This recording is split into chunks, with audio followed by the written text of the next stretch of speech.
Je vais vous montrer qu'à Mayotte, il est très facile de s'armer. Dans n'importe quelle quincaillerie, on peut acheter des machettes.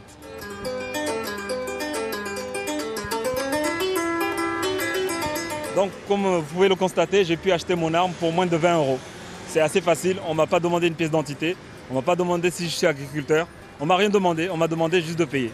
Cet outil de travail des agriculteurs est devenu l'arme des délinquants pour terroriser la population. Lutter contre l'insécurité est une priorité du candidat Najim Hamada et cela passe aussi par la réglementation des ventes de machettes.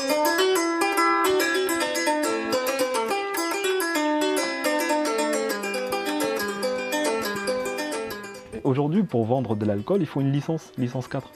Pourquoi pour l'alcool, c'est facile, et pourquoi pas pour des armes qui peuvent tuer, qui ont déjà tué, on ne met pas des autorisations administratives. C'est un combat qu'on va mener à bras-le-corps, c'est-à-dire dès le 24 au soir, une fois élu. Et comme la plupart des habitants du territoire, Najim Hamada a également été la cible des bandes armées. C'était en juin 2022. Il roule en scooter lorsqu'il tombe sur un guet-apens. Une machette atterrit sur son scooter. Les stigmates sont encore visibles et témoignent de la violence et des intentions des délinquants.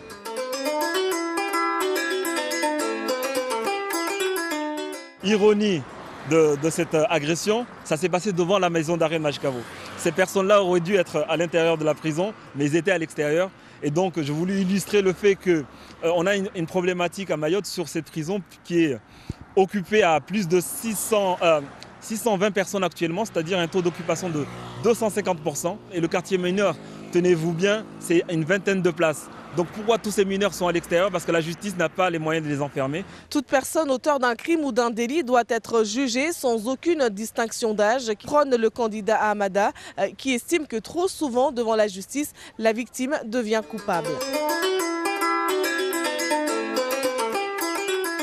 Il faut construire un établissement de détention pour les mineurs également à Mayotte.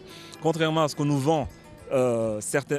vendent certaines personnes, il ne faut pas un centre éducatif fermé puisque sur le plan réglementaire, c'est une douzaine de places. Alors qu'on sait très bien que ce n'est pas 12 personnes qui nous terrorisent sur le territoire, mais des hordes et des hordes de voyous. Donc, la clé, si je puis dire, c'est de modifier le texte. On n'a pas à avoir une justice qui profite aux voyous ou une législation qui leur est profitable. La justice est censée protéger les citoyens honnêtes et les victimes. Donc nous devrons agir dans ce sens-là.